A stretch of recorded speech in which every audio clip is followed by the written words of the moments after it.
An act of treason has been committed by members of the United States Congress.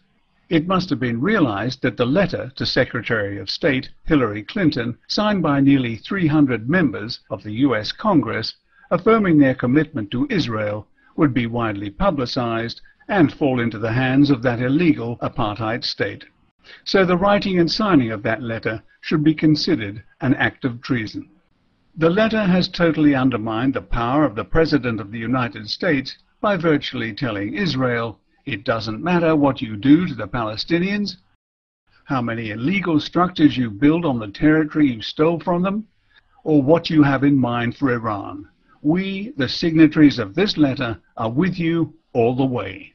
There are 535 voting members in the U.S. Congress, so Haaretz's estimate of nearly 300 signatures would mean that over half of the elected lawmakers in the United States are in agreement with this treasonous action. There are several definitions of treason, but this one fits the situation. Treason, a violation of allegiance to one's sovereign or to one's state.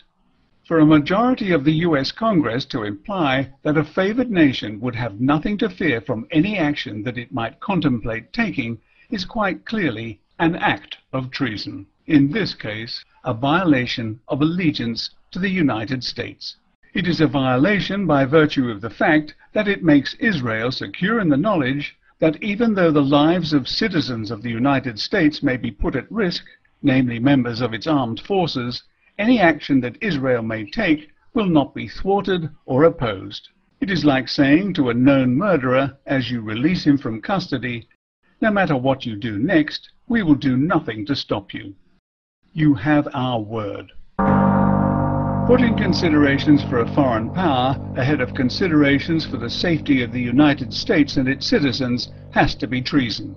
It could not be described as anything else.